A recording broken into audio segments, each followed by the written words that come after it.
I read about a program that looks for women scientists, cancer research. And I thought, this is me, I need to be a part of this. Cancer research is very personal to me. I've lost my mother to cancer. It was just 2 weeks after my mother's passing, and I attended the first researchers event. The event showed me that sisterhood and unity among women. Researchers is a movement because of the importance of community, having those friendships between people who are so passionate about cancer and who are so inspiring. We all have a common bond as women, and we support one another. One of the biggest challenges is just obtaining research funds in order to conduct our research. Funding is the vital part of our careers as academic scientists. In my research, I've worked with refugee and immigrant populations and trying to get them to get screened for breast and cervical cancer. I think it's important to reach underserved populations, and so the money that is raised by researchers is so important to help us to continue to do this work. We are going to raise money that will help save lives. I'm so excited to raise the funds and help support the next breakthrough in cancer with you. To my younger generation, I want to say we are all gifted with talents and skills and knowledge and experiences. So take what you know and make the change that you want to see. We shouldn't give up, and we are not allowed, really, to give up. We're all bringing so many new things to the table, and accumulation of all these new things is where the answer to cancer lies. That's where we'll find our cure. Even when we're apart. We are in this together. And together, we'll find a cure. Many thanks for being a part of the Researcher Sisterhood.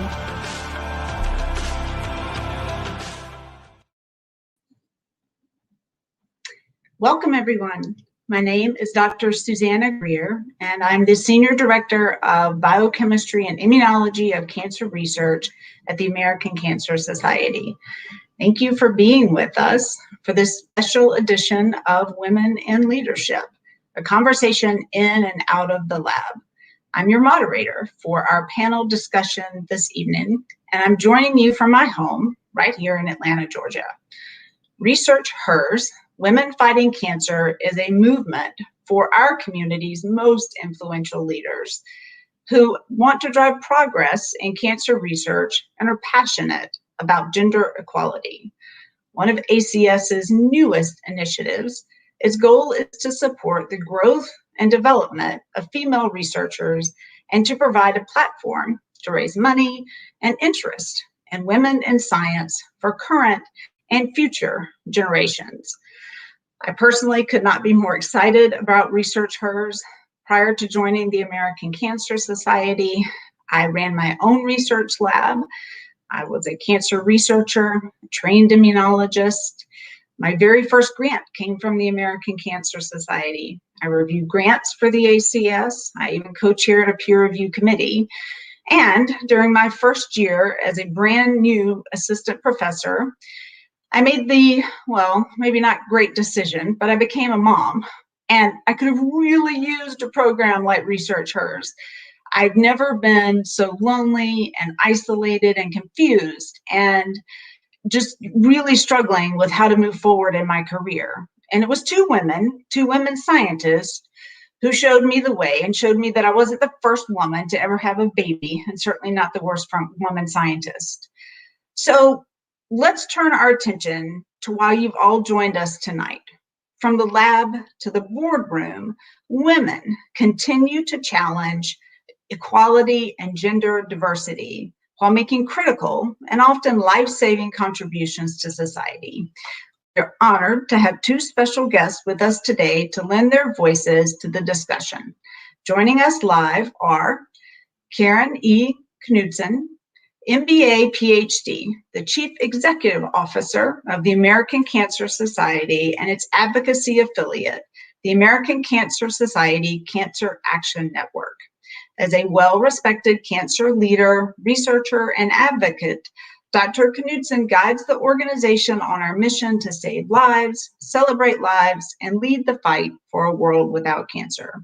She has a strong commitment to ensuring that all people can benefit from the impact of our work.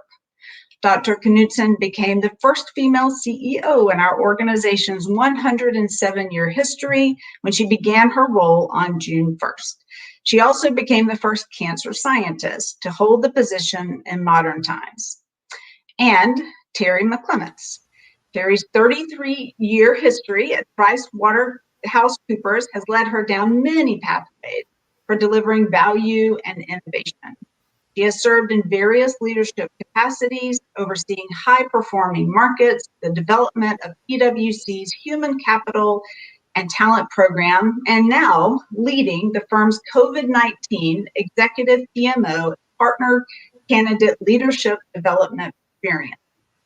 Named twice as one of the 100 most powerful women in Washington, Virginia's Business's 50 most influential Virginians, and twice as one of the most powerful people in the greater Washington, D.C., Terri has also received numerous other awards, including a Trailblazer Award from the National Council for Research on Women. Terri is active in the community, and near and dear to our hearts is that she has served on the American Cancer Society Board of Directors since 2019. Thank you both for joining us. You're both incredible women leaders. We're so excited to have you with us tonight. And you both have chosen careers that are traditionally represented by men. So let's dive in. What drew you into your fields? And once there, how did you find yourselves dealing or defining what leadership meant to you? All right, Dr. Knudsen, will you start us off? Okay, well, first of all, I want to say how excited I am to be at ACS and to be here tonight with researchers. This is something that is really near and dear to my heart. And I applaud everyone who is here, but also who put together this effort. This is just the right thing to do. And if we want more women in leadership, this is exactly the kind of forum to cultivate that. So thank you. I'll just make comments about myself brief. So I did have, up until the day I joined ACS as CEO, a very active funded lab focused on advanced prostate cancer. And that is something that I really loved. And what led me to science is just the sheer point of discovery. Like many people who are probably with us tonight, it's the case that I was in my doctorate at the time that all of the genes associated with mitosis were being discovered, the cyclins and cyclin-dependent kinases. And I was fortunate enough to help be part of that effort. And that study of cell division really made me turn more toward cancer and really understanding what is the molecular basis of cancer. So this is what I chose to do for my fellowship. And I was really fortunate to work with Webb Cavaney at the Ludwig Institute, who's of course an Academy member, who I think set me on such a great path in life. His guidance to me was to follow my passion, and he recognized that my passion was to do something that would actually impact lives from cancer. So I had a really terrific fellowship, strong support going into my first faculty position at the University of Cincinnati, where I had the chance to meet for the first time Sarah Meyer, who was then a graduate student and I know is part of tonight's venue and is now faculty at Thomas Jefferson University in Philly. And it's the case that, their leadership started by necessity. It was by trying to pull together the entire prostate group and really wanting to understand from a clinical and a scientific perspective how we could work better together. So I started a prostate cancer group there, a working group to help get all the multidisciplinary teams together. I also led the graduate program and really found quite a lot of satisfaction in matching people to effective teams. So I think that's how leadership really started for me. I was then recruited away to Jefferson to start their first multidisciplinary prostate cancer program, and then ultimately became the vice provost, the deputy director of the Cancer Center, then leading all of a sudden the entirety of the cancer care and cancer research mission. And I think what drove me always toward those is a love of building effective teams and teams that can achieve much more than individuals working in isolation from each other. I think solving cancer really requires that team building skill. And as part of that leadership, group, and having all the right support and getting the right mentors to get me along the way. Understanding the impact of ACS, that when ACS called and asked about my interest in the CEO position, I had such a love of this organization for what it does for cancer patients through advocacy, through research, and through direct patient support. I couldn't help but to take the call, to listen. I got to meet Terri as part of that process, and just I'm really excited about what we'll do together for all stakeholders that are working together to lead the fight against cancer. Thank you, Dr. Knudsen. Okay, so you shared with us that the things that brought you into your field were really a drive for discovery research. You wanted to learn more, and you just followed kind of a love for cell division, but along the way you had some great mentors and some great opportunities. You even mentioned Dr. Myers, who's with us tonight. So, and then you said, well, I asked you about leadership though. What's your style? And you said, well, I lead by my kind of, again, I see another trend. You love teams, you love to build teams, you love to lead organizations you have a vested interest in. So Terri, I'd like to pose the same question to you. Do you have different answers to share? Do you see similar trends in what drew you to your field as Dr. Knudsen and in your leadership style? Great. Thank you, Suzanne, Dr. Greer, and Dr. Knudsen. It is so fabulous to be here with you tonight. And Dr. Knudsen, I would be remiss if I didn't say thank you for saying yes to ACS. And we're so excited to have you at the helm, and Dr. Greer to be here with you tonight. So I'd say there's some similarities in terms of what Dr. Knudsen has already described. So if I think about how I first got attracted into the field of finance, so largely I'm in a professional services and finance background. And I had, ironically, a high school teacher who inspired me, who happened to be a male, to really think about the field and what finance could do for me. And I was fortunate to move into an organization that was Pricewaterhouse at the time, now PwC, PricewaterhouseCoopers, and have a tremendous team of, mentors, collaborators, if you will, who at the time, because I entered a field that was primarily male dominated at the time, although my starting class was about 50-50 female and males at the time, back many, many years ago. I'm not going to disclose what year that was, but many years ago. And however, I found that the mentors who were ahead of me took a great interest in what I was doing, and saw potential in me and kept encouraging me to do more. And so if I think about how my leadership style has been shaped as a result of that, in a professional services organization, the power of the impact that we have is really driven through our people. So I always believe, and I say this, and actually I had someone say this to me today, that I've often used a Maya Angelou quote, and I won't get the words exactly right here, but people will always remember, may forget what you said, may forget what you did, but they'll always remember how you made them feel. And I've always believed that fundamentally, right, leadership begins with making sure people feel comfortable speaking up, making sure they have a voice, and understanding that you care about them. And that's a way that I've used to basically bring out the best in all of the people around me. And I always think that everyone I meet has more potential than they think they have. So I've found a way to try to get more out of everyone than they think they have the ability to do. Terri, I love that. I especially love what you said about that you started your career by looking for inspiration. You found a job and a career that you loved, and now you look at the people around you and you encourage them, and in your leadership style, it's all about mentorship. You had good mentors, and now you are a good mentor towards others. That's really powerful, and especially powerful for our Research Hers campaign. All right, so we're going to move to perhaps a little stickier topic.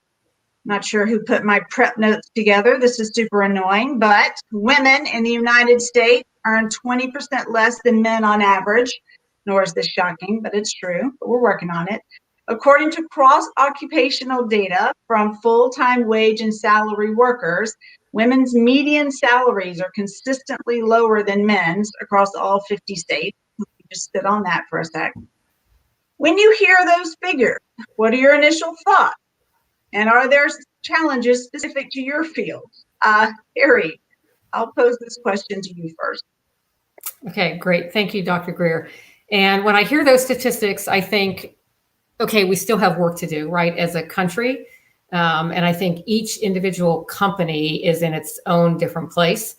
And I think some of it comes down to fields, right, that are chosen. And, you know, I won't go into kind of what I think has happened during the pandemic, but I think that the pandemic has actually been a challenge for women in the workforce as well, in terms of when you've been dealing with homeschooling and all the different disruption that's happened. That's actually caused some displacement and may impact that 20% differential as we go forward.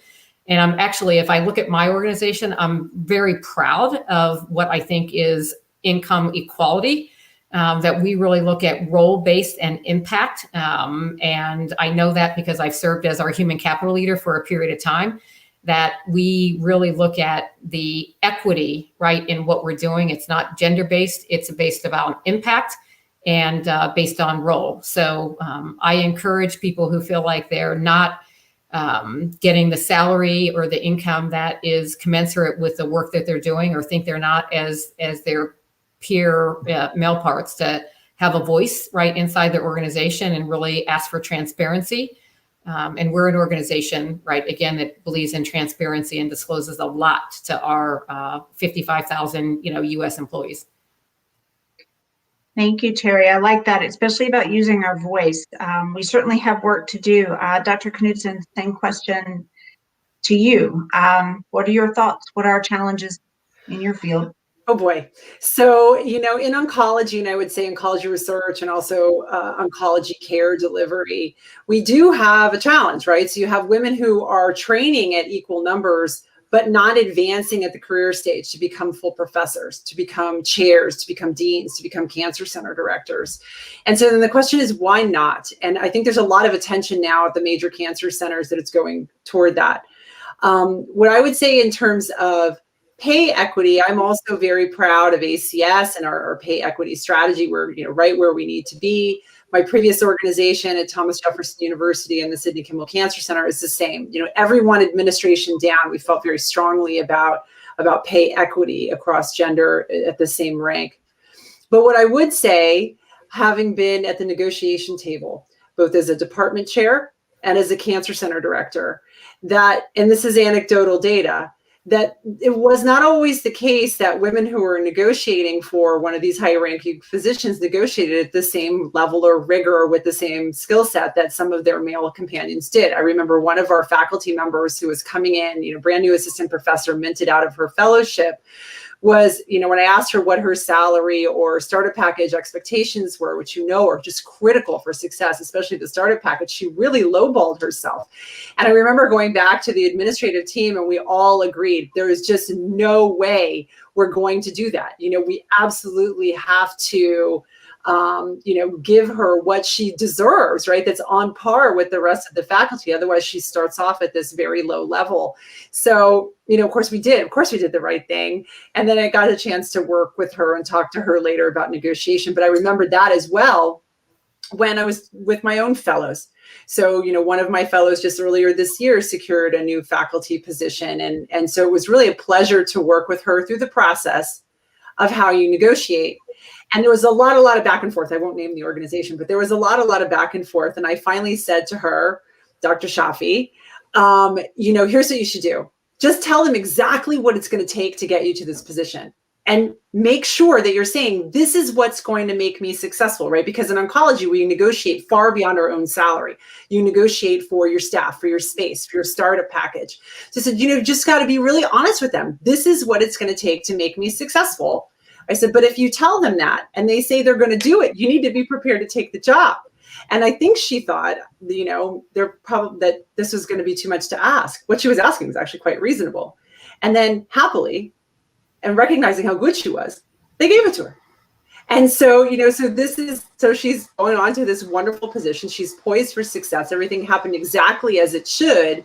But it was just a little reminder for me that we don't, in oncology, get trained in negotiation. So maybe we need a little like PwC intervention, Terri, of, what can we do for researchers to help them prepare, especially for that first negotiation, which in science is very different than just your own salary.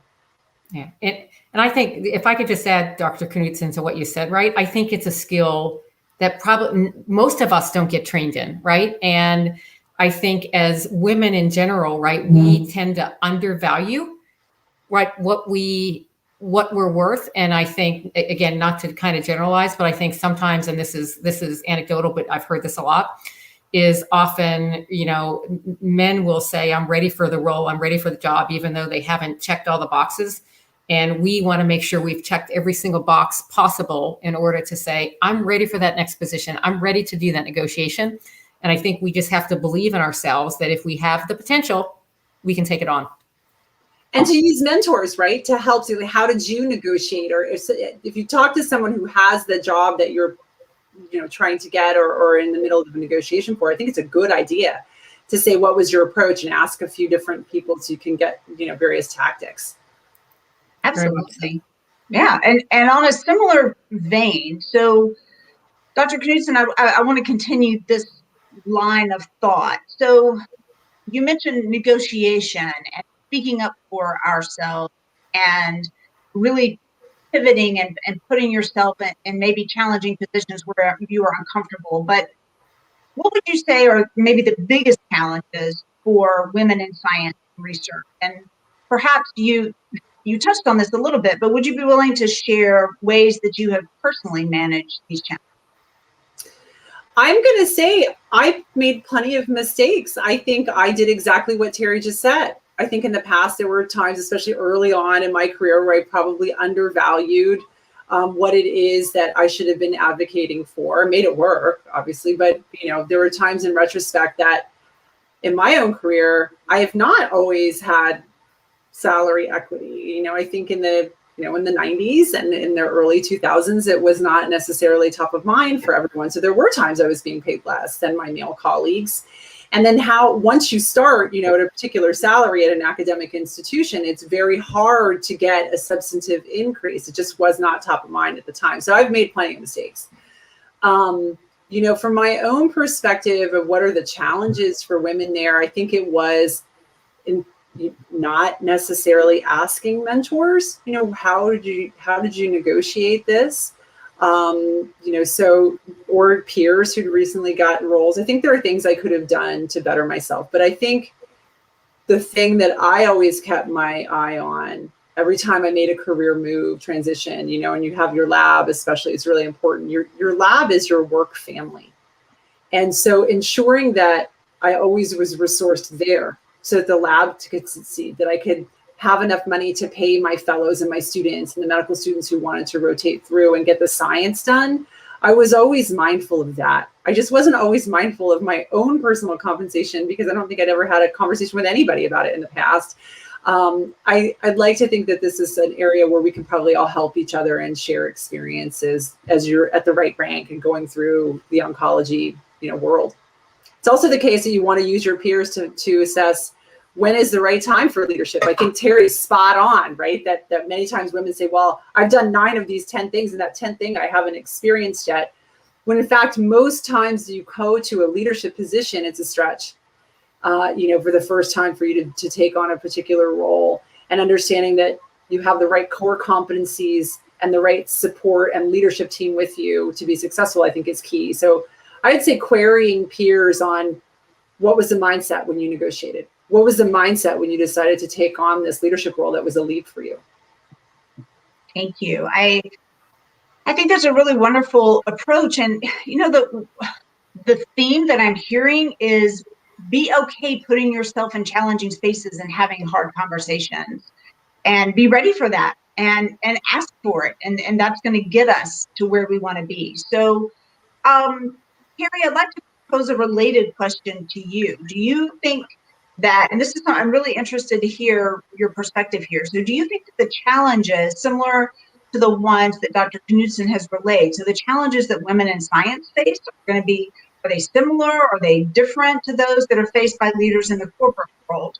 So that's a two-part question. That's the first one. And then I'd really love to know, how have you personally navigated the challenges that you face? Great. Thank you for the question, Dr. Greer. And I would love to say that the challenges are different, but I think there's a lot of similarities there. So in Dr. Knudsen, I loved how you referred to your team in the lab as your family, right? Your work family, because I think the same, right? If anything that you're doing when you're putting this love of or so many hours in, you've got to think about it as an extension of my family. If you don't enjoy the people you're working with, right, I'd say find a new place to work first. So, and that's kind of a rule of thumb for me. And I tell every new person coming into our organization, pick the organization where you've connected with the people, because then you know you're going to thrive. So if I think about those challenges and the opportunities there, I do think they're similar. I think that we've got to, again, have comfort with ourselves in terms of being able to put ourselves out there when we haven't technically checked, every box that we're thinking about, and surround yourself with the right people who are going to allow you. If I think back personally, the opportunities that I was provided, and hopefully others will, and I'll go back, this is the early 2000s for me.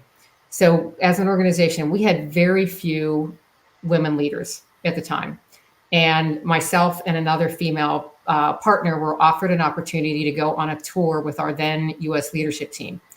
And I remember saying to, the partner that reached out to me, why me? Why did you pick me? And the inner voice, right? And I used that voice to say the inner voice that was going through my head, that I was doing fabulous at client service. Why would they pick me for some internal thing? The older me, the more experienced me would say, why not me now? So I think we've got to change the dialogue in terms of, I've got the potential to do this, from why am I being looked at? And I've got actually a blog out that I wrote when Sheryl Sandberg started her Lean In Foundation as well, that basically told this story that I'm telling here in brief. It says we just have to believe, right? We have to believe that we can do the things that we're being asked and be okay being in uncomfortable situations. Absolutely. Thank you, Terri. And perhaps one of the things that you both shared, which is resonating with me, and I think with everyone on the call tonight, is that we need to change the dialogue with ourselves. That why not me? Why not me? Why not now? And really be okay with putting ourselves out there.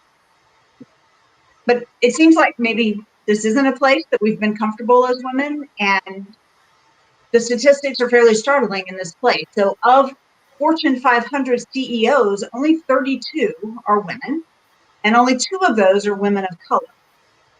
So I'm interested beyond these, while these are great concepts, why not me? And I'll put myself out there. Or what strategies can really work well to promote inclusion in the workplace? As leaders, how do you stay of who's at the table and who's missing? Terri, I'd love to hear your thoughts. Okay, great. Thank you.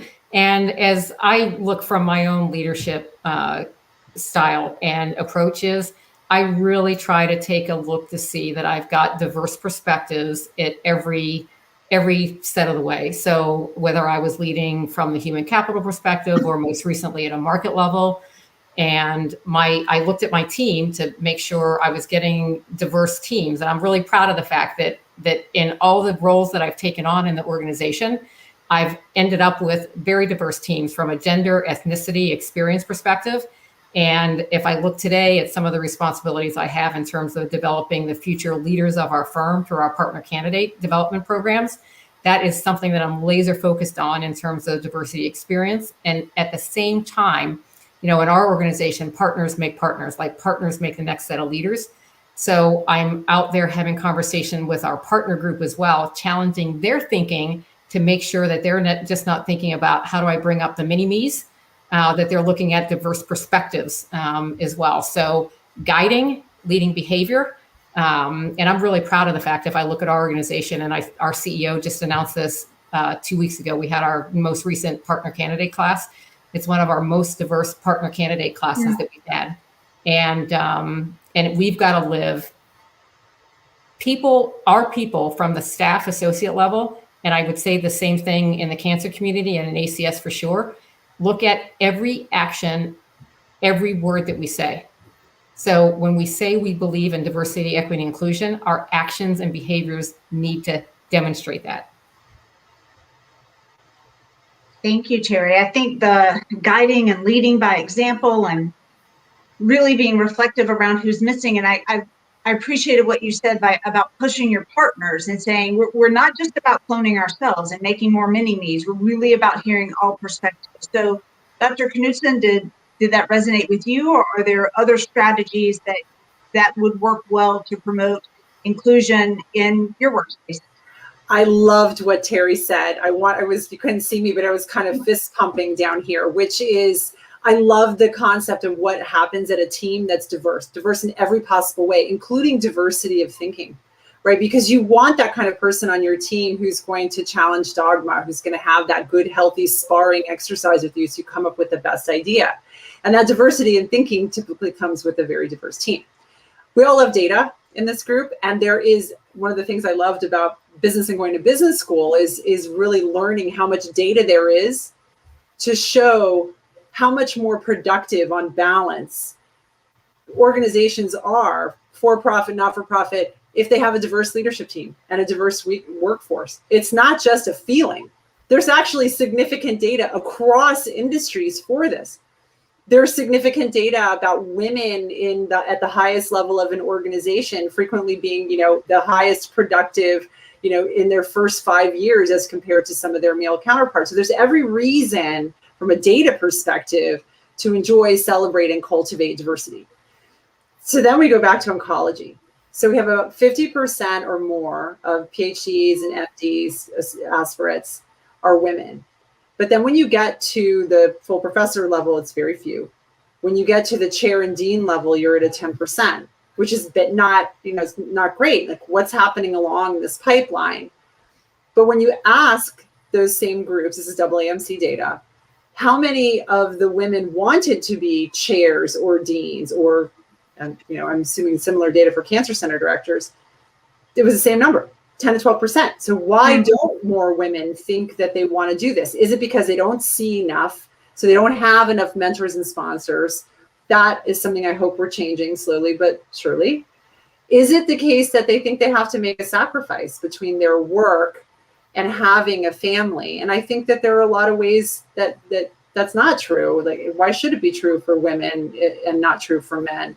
So I wish I understood the problem so I could help more, but all I can do is do exactly what Terri said, is try to set a good example to promote equity. And the last thing I would say here, and this is by no design of my own, is when I was a department chair at Jefferson, I was the first female department chair for cancer biology, and we were recruiting for new faculty. Almost every faculty member that we recruited were women. And it wasn't because that was intentional by design. They just happened to be the most outstanding candidates. And we used to joke and say we couldn't hire any more women into our department or we would be accused of gender bias. We're the only department at Jefferson that had predominant, women as faculty members. And I just think it was because I had these wonderful, wonderful, exceptional researchers, and they started to nucleate each other. Like Terri was saying, partners make partners. I think in the case of an academic department, it can be that really strong, exceptional researchers as part of a department can cultivate more wanting to come and seeing themselves as part of that structure. Yeah, and Dr. Knudsen, if I could just add to what you said as well. So, and I'm going to go back to this family comment, if I could, is I believe, right, if you've got the connection with the folks, and I've had, and I'll maybe go back to the Sheryl Sandberg thing. Like, I remember when she was writing the book again, and I had seen her at a small conference, right, speak about, right, don't leave before you leave, don't leave before, taking yourself out. So I literally had somebody come to me like weeks after I attended before the book was out. And this person says to me, I'm thinking about having a child. I think I need to leave PwC. I'm like, whoa. I just heard this person, Sheryl Sandberg, who I didn't really even know like what Facebook was. I'm still like a Facebook holdout, by the way.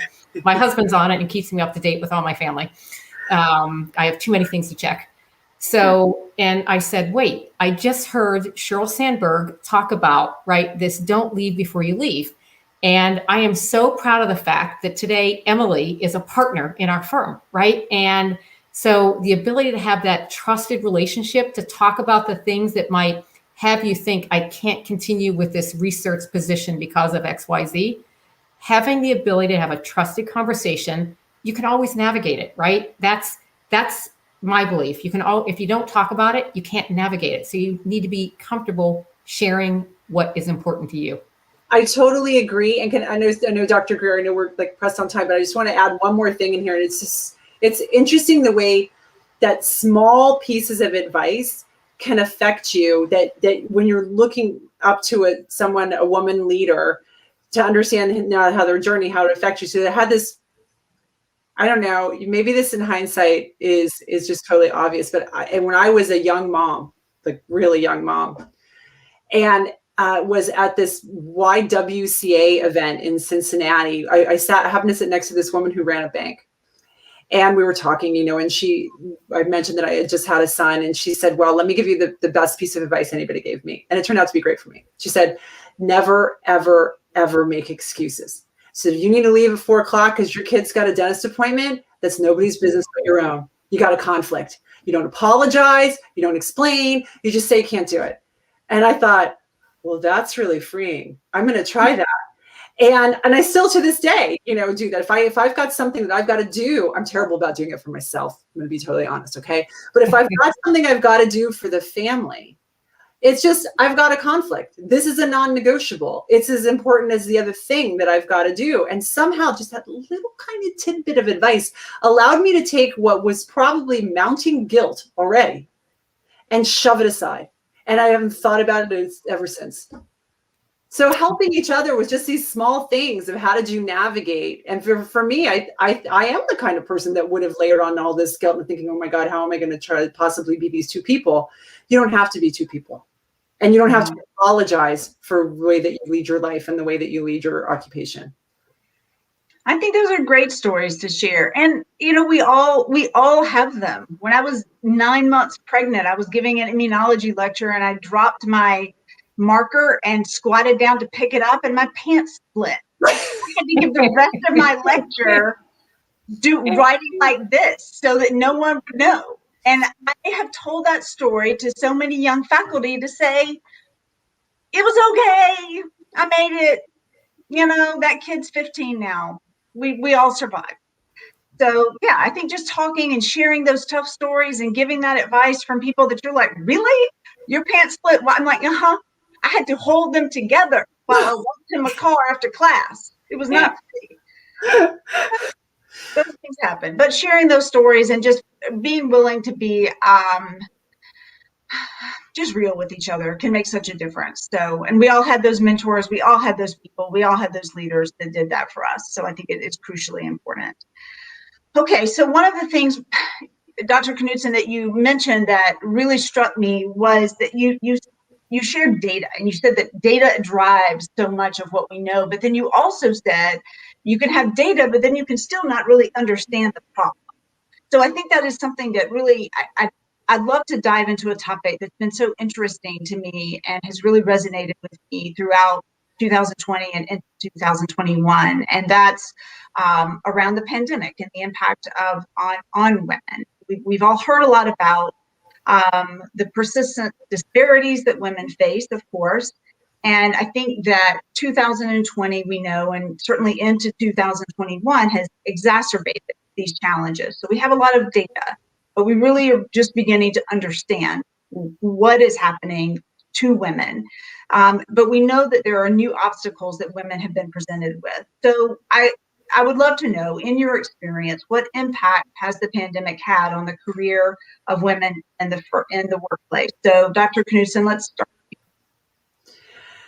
Boy, this was a tough one. Philadelphia was hit very hard, right, by the pandemic. And as you know, at the time, running the cancer program at Jefferson, it was all pistons moving, right, because we were essential workers. So we had this extra challenge of how people navigate safely being at work and then going home to their kids and their families, or how you navigate that process when they've lost their daycare. And I have to say, the Cancer Center administration really stepped up in just incredible ways. So I remember, Matt Husser, who was at Jefferson, one of the lead administrators for all things research at Jefferson, worked so hard with the clinical trials team. We still want to enroll patients on clinical trial, but all of those that were, involved in that process were working from home, and man, he just got right on it and problem solved to make it work. So I think in that little microcosm, the way that we were able to keep things moving in a difficult situation where people are trying to enroll patients on clinical trial at the same time they have little kids running around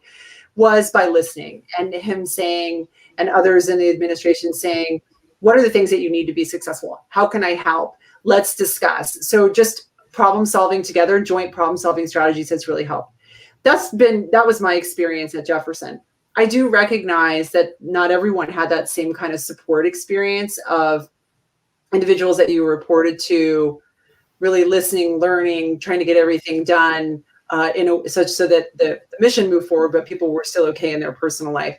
I worry about what happened during the time of the pandemic of people who had a lot of caregiver experience, be it kids or parents at home, to their ability to write grants, to their ability to continue to lead their teams.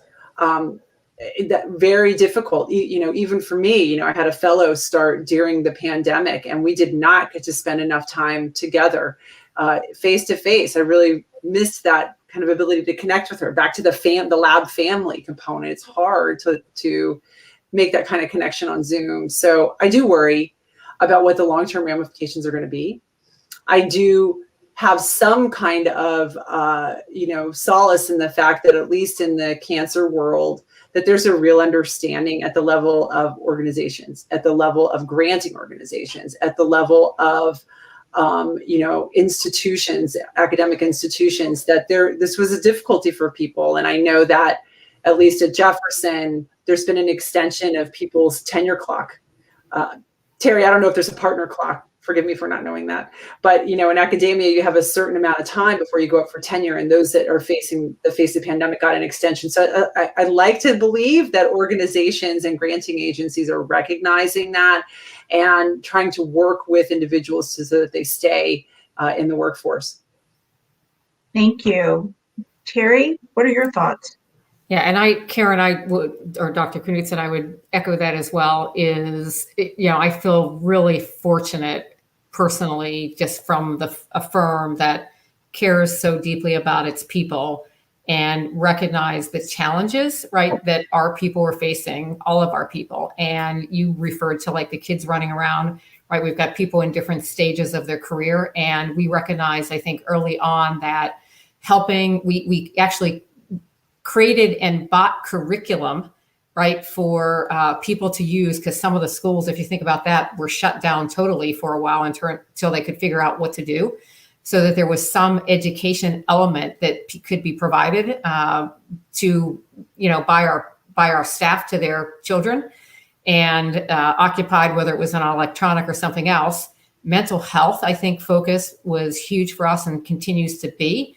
But I think overall, right back to the overall arching question, Dr. Greer, is I think women, the stats show it, right, publicly, were impacted more than men in the workplace through the pandemic. And I think that we've got to help across all different organizations, all different industries, to figure out how do we help bring them back. And that some of these policies and practices that were put in place at different organizations, that they stay to help encourage the female back into the workplace, to create that equity and opportunity that we all, aspire to have. How awesome to develop, to buy, curriculum material for the kids or whatever they needed. That is such a great solution.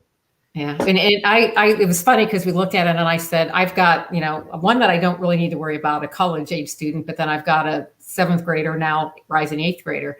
And even as recently as a few weeks ago, right, there was a COVID case, so they were all home, at home once they had finally gotten back in. And I'm just like, I am so fortunate that I haven't dealt with this every day. So I don't know how everyone's been dealing with this every day when they've been home. And so I think living that shared experience so that you can understand what people go through, the empathy. I like to think that we're pretty good as a gender at understanding and displaying that empathy that we've been through it and can help navigate, others through the same situation. Oh, absolutely, Terri. And I think one of the things that you both said was we need to encourage and we want to show empathy. But the reality of the situation is that young women have seen us struggle. They've certainly seen us struggle through the pandemic. They've also seen women surviving. They've seen us persisting. So what is your advice then? Let's get real about it. What is your advice for young women, for young adults who are in those early career stages, who are developing their leadership skills? Terri, I'd love to hear your thoughts.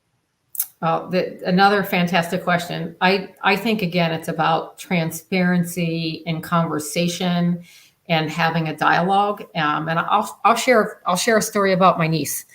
And my niece was a single parent and was going to leave, happened to work, just by chance happened to work at my firm. And I remember she called me one day, and I never interfered, didn't help her with her job, any of that kind of stuff. And I remember she called me one day and she said, I don't want you to hear through the grapevine, but I'm going to leave, Aunt Terri. And I'm like, well, why are you going to leave? And she says, I just want to get home at night to have dinner with Bryce, right? Our profession is a very demanding profession. We're serving clients. You're at the, you need to serve and get your work done for your clients. And I said, well, have you talked to anybody on your team about your goal to just get home to have dinner with Bryce X number of nights a week? I'm sure they'll help you out. So she has that conversation, and lo and behold, she works through that. A little while later, she decides that she wants to try something else. She gets an offer she can't refuse. And I know a little bit about this person. Again, it's my sister's daughter, not mine. But I know a little bit about the personality. I said, you're going to be bored, but if you need to take that job, you go take that job. I guarantee you'll be back in 6 to 9 months. It was probably 6 months to the day. She called and she said, I called and asked if I could come back. And they said, yes. I said, so that's where I say the conversation with the person, like the people, is so important. And I believe, we're multitaskers. And at different stages of life, like I think it's not work-life balance, it's work-life flexibility, because on any given day, life could be more important than your work, and choosing the right place to work that understands that, I think, is also key. Oh, I love that. Choose the right place. Dr. Knudsen, what advice do you have to share?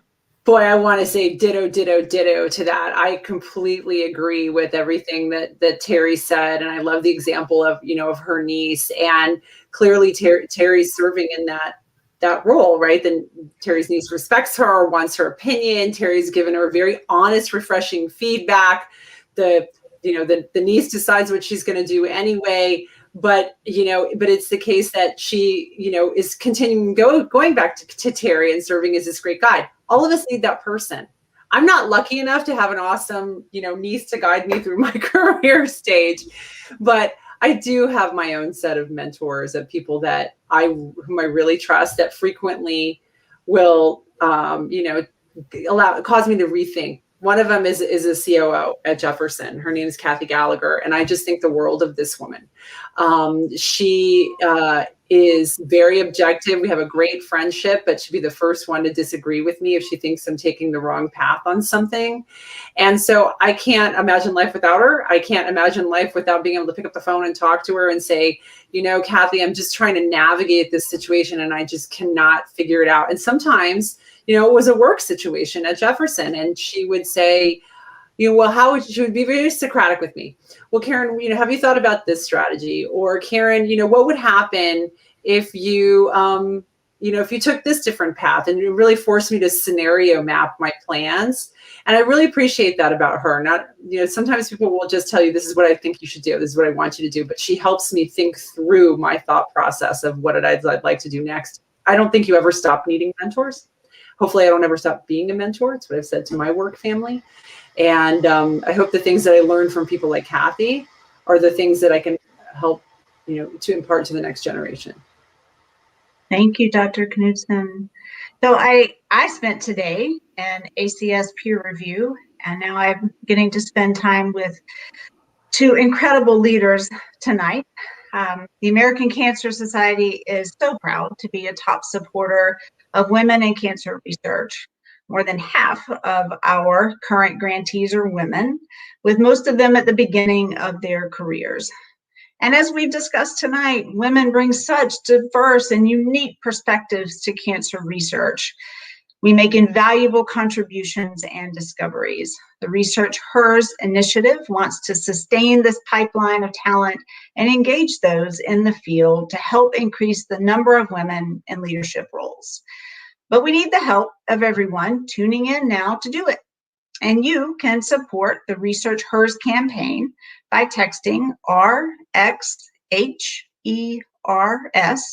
to 44321, or you can visit acsresearchers.org to learn more. And now we have one more treat in store tonight. We're going to meet an amazing female scientist who is currently funded by the American Cancer Society's research program, Dr. Shannon Lynch. Dr. Lynch is an assistant professor in the Cancer Prevention and Cancer Control program at the Fox Chase Cancer Center in Philadelphia.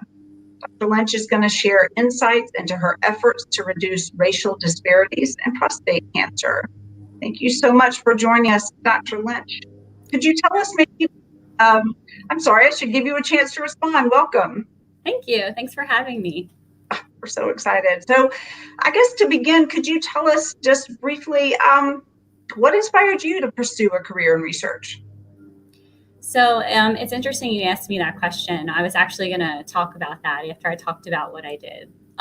But basically, I became interested in this line of work because I experienced firsthand where you live, your social circumstances, and social support can impact your health and opportunities. So I am from Philadelphia, and I come from a large family where I have over 30 first cousins who are huge Philadelphia sports fans. I also played sports growing up. And as I was a member of this competitive girls travel basketball team, when I had the opportunity to meet girls from different backgrounds. And some of my teammates lived in mansions and some lived in low income housing. And we weren't always treated the same way on and off the court, particularly compared to the guys. So, and we were also treated differently sometimes just because of how we looked or from our circumstances. And I didn't think that that was really fair. So seeing those inequities early on, being exposed to people from different backgrounds, given that I had this interest in science and I realized the importance that social support can have on your own opportunities, I decided to pursue a career in cancer research, specifically addressing cancer health disparities. Ah, fantastic. Well, so it sounds like, Dr. Lynch, that you grew up and, first of all, you had a huge family. I do.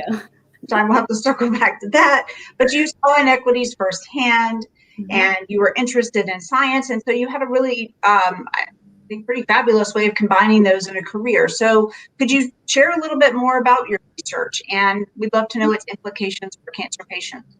Sure. So we talked a little bit about today, and I have to say the timing's a little off. I'm sorry if you hear a mower in the background. My neighbor has a landscaper here, so hopefully you can hear me okay. You sound great. Okay, great. So, we talked a lot today about gender inequities, and in my funded work with the American Cancer Society, I also study disparities, but I study disparities related to how differences in your social or economic circumstances and the cancer burden in the neighborhood where you live might affect your biology and ultimately your risks for cancer. And in my funded ACS project, I focus specifically on prostate cancer health disparities and specifically the identification of neighborhoods where their rates of advanced stage prostate cancer are higher than anticipated compared to the rest of the state of Pennsylvania. Oftentimes, these neighborhoods often have higher percentage of people who are living in poverty or poor housing conditions. So what we're doing now is we're trying to determine whether this neighborhood information might help us better identify and target communities that are most in need of cancer prevention efforts. because oftentimes we have limited resources for cancer prevention. And we're also testing whether this neighborhood data might be useful from a patient standpoint and in a clinic setting by determining whether adding this neighborhood information, like knowing whether patients live in a neighborhood where their risk of prostate cancer is higher, whether that could be useful information to help improve risk prediction models to identify men who are likely to be diagnosed with advanced stage prostate cancer versus low stage prostate cancer. So the hope is that through these more accurate predictions and the incorporation of this neighborhood data with clinic data, maybe we can help to improve decisions related to screening or treatment for men. Thank you so much, Dr. Lynch.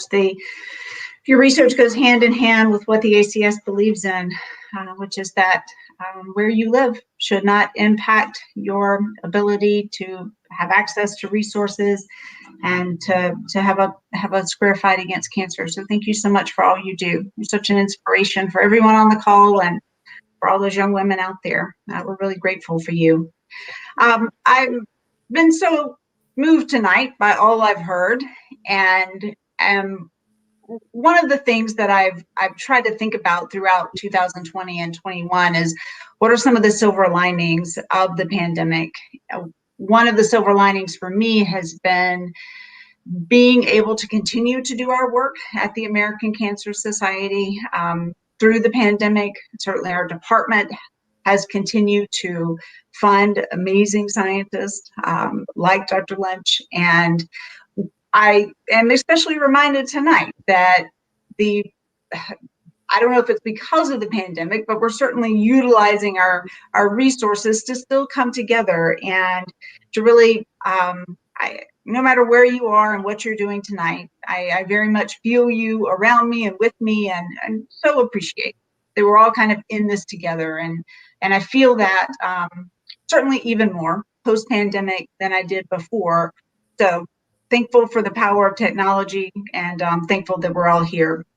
So as we close out, I would like to get the thoughts of our panelists one last time. Feel it's important to continue supporting the American Cancer Society and its critical programs like research.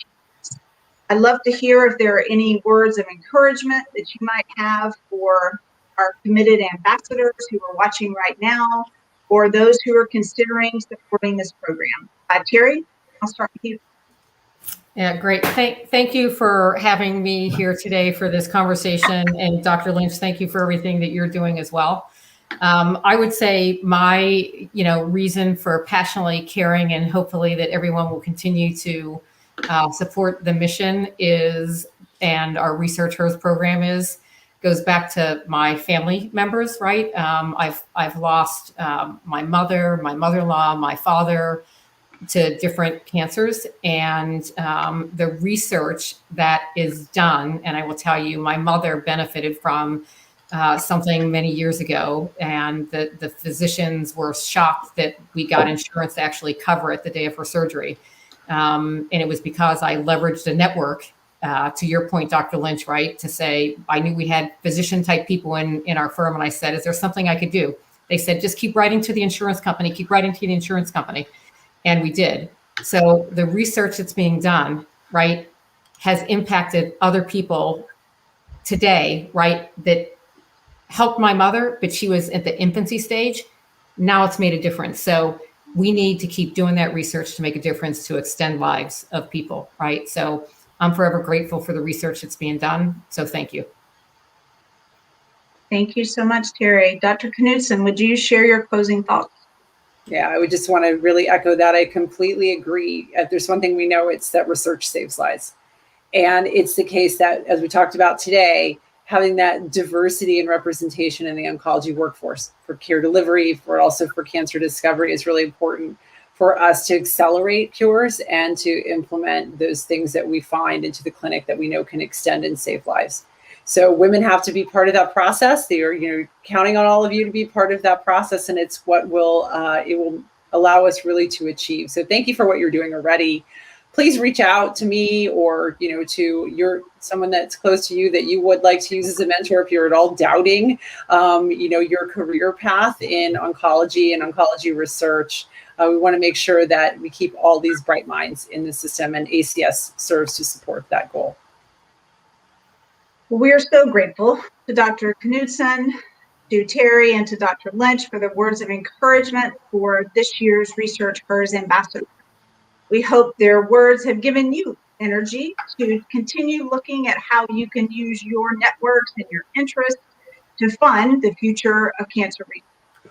And remember, you can give to Research Hers by texting RXHERS to 44321, or you can visit acsresearchers.org to learn more.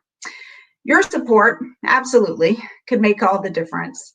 The next great cancer discovery could be sitting, waiting as a grant application right now.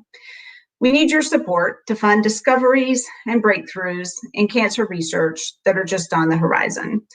To our Research Hers ambassadors and American Cancer Society supporters, wherever you are joining us from tonight, you are making all the difference. Without you and your support, this work cannot be done. Collectively, we are absolutely a force to be reckoned with, and cancer doesn't stand a chance. Thank you so much, and good night.